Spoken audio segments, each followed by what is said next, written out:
नमस्कार विद्यार्थियों, मैं देव पारिक स्वागत करता हूं आपका आज जी के बाई डी के चैनल पर। विद्यार्थी प्रवीण सर को इसलिए लेके आया हूं आपके सामने क्योंकि आज ये मुझे कई बार पहले मिला करते थे, जब भी तो एक ही बात कहा करते थे कि यार वो 15 दिन थे ना एग्जाम वाले, उन्होंने मुझे सिलेक्शन दिलवा दिया। सर को बुलाकर के इसलिए लेके आया कि सर वो 15 दिन है ना, वो एक्सप्लेन कर दो बच्चों के सामने, क्योंकि ये आपके लिए बहुत काम के हो सकते हैं। इसलिए इस वीडियो को अंत तक देखना। उन 3 चीज़ों को जो ये बताया करते हैं, 3 महत्वपूर्ण बातें, उनको आप जानने की कोशिश करना, उनको अप्लाई करना। इन्होंने अप्लाई की है, इनको काम आया है, इनका बहुत बड़ा लाभ हुआ है, तो निश्चित रूप से मेरा मानना है कि आपको पूरा बड़ा लाभ मिलेगा। चलिए शुरू करते हैं। हाँ सर, वो 3 जो आपकी महत्वपूर्ण बातें जो आप बताया करते थे कि एग्जाम टाइम में 3 बड़ी काम की चीज़ें हुआ करती हैं, तो उन 3 चीज़ों को बच्चों को एक्सप्लेन करें, बताइए। सर, सबसे पहले तो आपके सभी व्यूअर्स को मेरी तरफ से बहुत सारा शुभाशीष। आप लोग बहुत मेहनत कर रहे हैं, जी जान से जुटे हुए हैं और निश्चित रूप से ही आपको सफलता मिले, ऐसे ही आप लोगों के लिए मैं मंगल कामना करता हूं। और साथ ही साथ देवेंद्र जी का मैं आपको धन्यवाद ज्ञापित करना चाहूँगा कि इन्होंने आपके चैनल पर आकर और आप लोगों से रूबरू होने का मौका दिया और अपने पर्सनल एक्सपीरियंसेस शेयर करने का मौका दिया। सर इससे पूछ लूँ मैं आपसे। हाँ सर, बताइए। कि बहुत से बच्चों का ये रहता है मन में कि 15 दिन में संभव है क्या? तो भाई संभव तो हम भी मानते हैं, केवल 15 दिन से तो कोई नहीं लग सकता, लेकिन 15 दिन की जो उपयोगिता है उसमें अगर कोई बच्चा बिल्कुल नया भी है तो क्या थोड़े बहुत उसकी कोई संभावना? बिल्कुल सर, मैं बता दूं आपको कि देखो, अगर किसी बच्चे ने बहुत ज़्यादा पढ़ाई भी नहीं की पर ठीक ठाक पढ़ाई कर उसने कर रखी है, तो आप अच्छे से एक बात जानते हैं कि जिस प्रकार से रेस होती है कोई, उस रेस में अगर 10 बंदे दौड़ लगा रहे हैं तो लास्ट में आप फाइनल लाइन को टच करने से पहले जो बंदा जितना जोर लगा देता है लास्ट टाइम में, वो ही आखिर उस रेस को जीत जाता है आखिरकार। तो ऐसा ही आपको करना है कि लास्ट का जो आपका 15 डेज का टाइम है, यही आप लोगों के लिए समझ लीजिए कि वो बिल्कुल दम लगाने का टाइम आ गया। अब इसमें आपको सिर्फ ज़्यादा नहीं, ज़्यादा आपका टाइम वेस्ट नहीं करूँगा, सिर्फ 3 चीज़ें बताऊँगा काम की। उन तीनों चीज़ों को अगर आप फॉलो कर लोगे तो 100% आपका सिलेक्शन होगा, इस बात की गारंटी है पूरी। इस बात में आप देख लें, सबसे पहली चीज़ तो ये है आप लोगों के लिए कि आपको किसी भी नई चीज़ के बारे में नहीं उलझना है, भले आप किसी भी सब्जेक्ट से बिलोंग करते हो। सभी सब्जेक्ट्स में सर हार्ड चीज़ें भी है, एवरेज भी है और इजी भी है। तो बच्चों को मैं एक ही बात कहना चाहूँगा, यदि आपको कोई टॉपिक हार्ड लग रहा है या उस टॉपिक के बारे में आपका नॉलेज कम है, तो आप अच्छे से इस बात को समझ लें कि आपने उसके बारे में जितना नॉलेज गेन कर रखा है आप उसी को रिवाइज कर लें। अब होता क्या है, हम उसी हार्ड चीज़ में लग जाएंगे कि यार बाकी चीज़ें तो मेरे को आ रही है, मैं इस हार्ड चीज़ को कवर कर लेता हूँ। तो उस हार्ड चीज़ को कवर करने के चक्कर में उन बाकी चीज़ों को रिविजन करने का जो टाइम है वो आप अपना खो देते हैं। मतलब हार्ड का समय गया। बिल्कुल, अभी तो हार्ड का समय, तो एक तरह से आप कह सकते हो अगर हार्ड के ऊपर आप पूरा उस पर संशोधन करते, अगर हार्ड के ऊपर पूरा जिसको कहते हैं आप उसमें पूरी कोई भी नया दिमाग लगाते, उसमें बहुत सारी बुक्स को रीड करते, तो उसमें बहुत सारा टाइम चाहिए, वो तो समय जा चुका है। And we are talking about the last 15 days to get our selection. तो हमें इंपॉर्टेंट बात ये ध्यान रखनी है कि नई चीज़ के चक्कर में मत पड़ना आप, और जो भी हार्ड चीज़ है उसमें जितना नॉलेज आपने गेन किया उसका रिविजन कर लेना केवल, क्योंकि उसमें जितना समय आप वेस्ट करो उसके बजाय किसी 2 टॉपिक की ओर पढ़ना, वहां आपका, क्योंकि क्वेश्चन तो उतने ही आने हैं। इसलिए आप एक हार्ड चीज को एक हार्ड चीज में अपना समय खराब करने के बजाय किन्हीं दो अपने उन पुराने टॉपिक्स को पढ़ना जो कि आपको अच्छे से आते हैं, ताकि उतना समय आपका वहां रिविजन हो जाएगा। नई चीज में मत पढ़ना और हार्ड चीज में ज्यादा समय मत देना, जितना पढ़ रखा है उसी का रिविजन कर लेना। मैंने तो ऐसे ही किया था सर। दूसरी वेरी इंपॉर्टेंट बात सर, इसमें मैं आपको बताना चाहूँगा कि जितने भी हमारे साथी हैं उन्होंने फर्स्ट टाइम जब पढ़ा या सेकंड टाइम पढ़ा, तब 100% देखो सर, सिंपल सी बात है, सबके हाथ में पेन पेंसिल मार्कर कुछ भी रहा होगा, और उन्होंने मान लीजिए किसी भी टॉपिक में 50 क्वेश्चन है, 50 क्वेश्चन में मान लीजिए आपने 10 क्वेश्चन को मार्क किया है, क्योंकि हम रिवीजन कर रहे हैं। अब होता क्या, हमारे सामने कोई टॉपिक आ गया, हम क्या सोच रहे हैं, अरे यार इसमें सभी पढ़ लेता हूं मैं, तो सब चीज़ों को आप अगर पढ़ोगे तो फिर 15 डेज में बाकी सारा सिलेबस कैसे कवर करोगे, कैसे आप फर्स्ट पेपर कवर करोगे? इतना टाइम तो है नहीं कि सभी चीज़ें पढ़ सके। तो आपने जब पढ़ते समय जो भी इंपॉर्टेंट आपके टीचर ने आपको इंपॉर्टेंट कोई क्वेश्चन मार्क करवाया है, या आप लोगों ने अपने स्तर पर जो भी इंपॉर्टेंट चीज़ें मार्क की है, अंडरलाइन किया है, रिविजन का मतलब आपको सिर्फ उन्हीं चीज़ों को रिवाइज करना है जो कि आपको इंपॉर्टेंट बताई गई है, और इसके अलावा आप लोगों को आपने अपने स्तर पे मार्किंग की है, क्योंकि रिवीजन में उतना ही मिल पाएगा सर। बाकी रिवीजन में इतना नहीं है कि आप लोग किसी टॉपिक में, मैं तो सोच रहा हूँ कि मैं तो एक में से 1 to 100 क्वेश्चन है सभी पढ़ लूंगा, इतना पढ़ोगे तो रिवीजन आपका नहीं हो पाएगा। रिवीजन मीन्स इंपॉर्टेंट पे फोकस करो बस। सर मैं पूछ रहा था कि जैसे मानो कि कुछ बच्चों ने जैसे मार्क लगाया नहीं हो, या फिर हो सकता है कि मार्किंग वाला सिस्टम नहीं अपनाया हो, और पढ़ा सब कुछ है, जैसे मानो पढ़ लिया लगभग मार्किंग लगाई नहीं, ठीक बात और है सर। इम्पोर्टेंट चीजें उनकी अब वो देखना चाहें। पर सर इसमें मैं बताऊं देवेंद्र जी आपको कि देखो वैसे तो जनरली तो सभी स्टूडेंट ऐसा ही करते हैं कि वो मार्क करेंगे या टिक मार्क या जो भी उनके सर ने बताया इंपॉर्टेंट मार्क कर लिया, वो आप कर ही लोगे।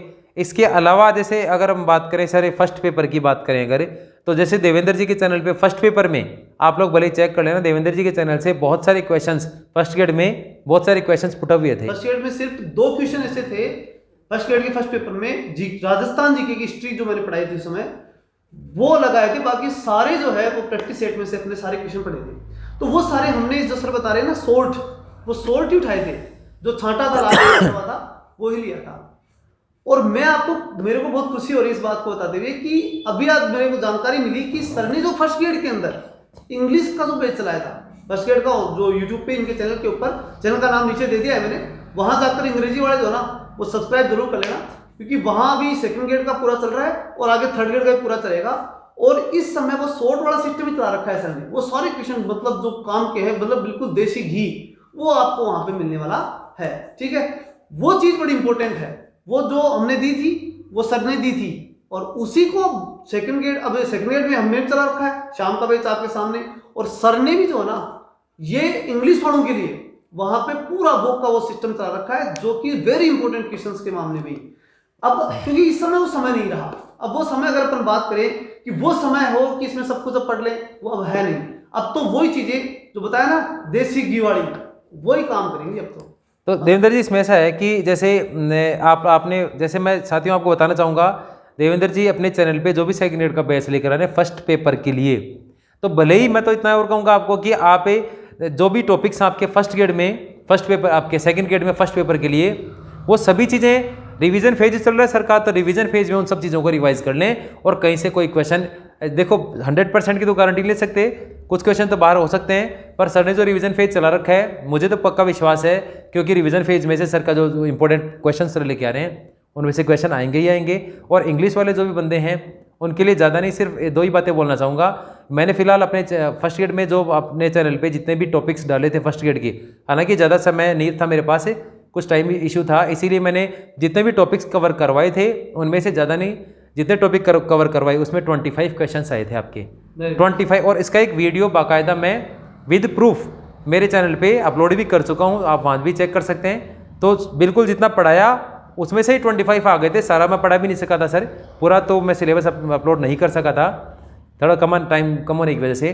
बट अब सेकेंड ग्रेड का इसमें आपका जो ग्रेजुएशन स्टैंडर्ड की ग्रामर है वो सेक्शन, उसके अलावा लिटरेचर में आपके बात करी जाए आपके लिटरेरी टर्म्स की और इसका फिगर ऑफ स्पीच की, इसके अलावा मेजर इंडियन राइटर्स की और लिटरेरी पीरियड्स की, ये सारे सेशन मैं बराबर अपलोड कर रहा हूँ। और बात हम कर रहे थे सेकंड पॉइंट की रिवीजन वाली, रिवीजन के पॉइंट ऑफ व्यू से ही मैंने आपको सभी इंपॉर्टेंट क्वेश्चंस डाल रखे हैं। आप अगर उनका रिवीजन कर लोगे तो कहीं आपको दिक्कत नहीं है, कोई परेशानी आपको नहीं होने वाली, क्योंकि मैंने वहाँ वही चीज़ें डाली है जो कि प्रीवियस पेपर्स पे बेस्ड है, न केवल प्रीवियस पेपर पे बेस्ड है बल्कि रिवीजन के हिसाब से आप लोगों के लिए रखी है, तो वहाँ आप रिवीजन कर सकते हैं। तो ये हुआ पॉइंट नंबर 2, आपको रिवीजन उन्हीं चीज़ों को करना है जो कि आपने फर्स्ट टाइम पढ़ते समय मार्किंग की थी। सब आप नहीं पढ़ पाओगे, मन हो जाता है कई बार सामने बहुत सारी चीज़ें देखते हैं कि यार सब पढ़ लूँ, इतना पढ़ोगे तो बाकी चीज़ें कब करोगे, इसलिए इंपॉर्टेंट जो आपने मार्क कर रखा है, टीचर ने जो बता रखा है उसी को आप रिवीजन करो।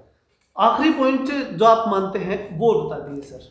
अब देखो सर, मैं एक लास्ट पॉइंट साथियों आपको बताना चाहूँगा कि इंपॉर्टेंट बात है, सिलेक्शन आपको दिलाएगा तो वो चीज़ है आपका, आपके मन में जो जज्बा और आपका विश्वास है, कॉन्फिडेंस है, उसी से आपका सिलेक्शन होगा। बहुत से ऐसे साथी भी हैं कि तैयारी बहुत अच्छी है बट पेपर में जैसे ही सर पेपर सामने आता है जल्दीबाजी, घबराहट, हाथ पैर फूल जाते हैं, क्या करें क्या नहीं करें, मुझे कितना आ रहा है कितना नहीं आ रहा। तो साथियों ये तो बिल्कुल ही दिमाग में से निकाल देना आप। जैसे इजी वे में आप अभी आप घर पे स्टडी कर रहे हो विदाउट प्रेशर, अगर इजी वे में अगर गेम खेलोगे तो 100% जीत निश्चित है। और सबके साथ ही होता है सर, ये ह्यूमन नेचर है। जैसे ही मैं एग्जाम फेस करेगा, पेपर आएगा, यार गलत नहीं हो जाए, मेरी इतनी तैयारी बर्बाद हो जाएगी, ये होगा वो होगा। तो देखो कोशिश यही करना, हालांकि ह्यूमन नेचर है, होता है सब में, बट कोशिश ये करना किसी भी तरह से अपने आप को डिमोटिवेट मत करना।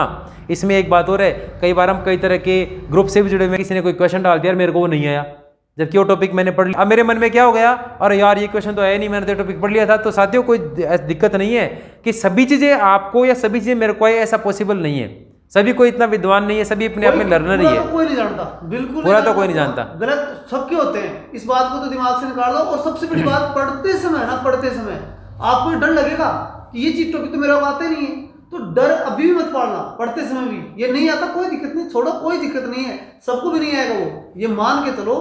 कुछ टॉपिक आपको हार्ड लगते हैं तो कभी किसी को दूसरे हार्ड लगते हैं, इसलिए कभी मत घबराओ। जो है वो आखिरी समय तक जोड़ लगाते जाओ, क्योंकि कई ऐसे लोग हैं दौड़ में जो चक्कर आगे गिरने वाले हैं। घबराओ मत, ठीक है ना। लास्ट तक तुम तो दौड़ते जाओ, अपना काम करो, फिनिश लाइन तक पहुंचना है। छोटी सर लास्ट में एक बात बताना चाहूँगा, ज़्यादा समय नहीं लूँगा, 1-2 मिनट ही, कि आपको जो भी टॉपिक पढ़ रहे हो, अगर पढ़ते समय भी कोई क्वेश्चन आ गया कि ये आपके दिमाग से स्लिप हो गया, तो मन में घबराने की आवश्यकता नहीं है कि यार ये क्वेश्चन तो मैंने पढ़ा था, मेरे को आया नहीं, अब क्या होगा, मैं पूरे टॉपिक को रिवीजन करूं। ऐसा नहीं है, एक आधा क्वेश्चन दिमाग से स्लिप हो सकता है, घबराने की आवश्यकता नहीं है। सभी चीजें अपने को आए तो हो सकता है आपको जो चीज़ है वो दूसरे को नहीं आ रही होगी, इसे जो रिवीजन आप कर रहे हो उस समय यदि कोई क्वेश्चन नहीं भी आए तो मन में विश्वास रखना कि नहीं कोई दिक्कत नहीं, मैं इस टॉपिक में से कर लूंगा। क्योंकि आपने अगर रिवीजन कर रखा है, पढ़ रखा है ढंग से, तो आपको ऑटोमेटिक ही आपके एग्जाम में याद आ जाएगा। टेंशन लेने की जरूरत नहीं है कि यार मेरे को तो ये चीज भूल गया, मैं ऑटोमेटिक याद आएगा यदि पढ़ा हुआ है तो। इसलिए 3 चीजें ध्यान रखना, आपको नई चीज के चक्कर में या हार्ड चीज के चक्कर में नहीं उलझना। आपको वही चीजें पढ़नी है जो इंपॉर्टेंट है, शॉर्ट एंड स्वीट है, जो मार्क की हुई है पहले से ही। और तीसरी चीज, पढ़ते समय किसी प्रकार का डर मन में नहीं लेकर आना है कि मेरा सिलेक्शन होगा कि नहीं होगा। ऐसा नहीं है, आपकी जितनी निश्चित की तैयारी करिए तो 100% जीतोगे आप। और 3 चीज़ों को शॉर्ट एंड स्वीट आप लिख लेना और दिमाग में फिट कर लेना इन चीज़ों को। अगर ये कर लिया आपने तो आपकी सफलता निश्चित है। आप सभी लोगों को मेरी तरफ से तो यही शुभ आशीष है। बिल्कुल सर, आपका बहुत बहुत धन्यवाद। आपने 3 चीजें बच्चों को बता करके आखिरी में सहारा दिया है, एक माइंड के अंदर ग्राफ बन गया और बिल्कुल स्पष्ट दिखने लग गया होगा मेरे हिसाब से करना क्या है इन 15 दिनों में। ये चीज तय कर लो बस, इंपॉर्टेंट ही है। बहुत सी चीजें करने से कुछ नहीं होता, इन 3 बातों को ध्यान रख लो, आराम से बैठ के विचार कर लो कि क्या करना है वो करो, निश्चित रूप से सफलता होगी। बहुत बहुत शुभकामनाएं। नेक्स्ट वीडियो में मिलते हैं, तब तक के लिए जय हिंद, जय भारत, धन्यवाद।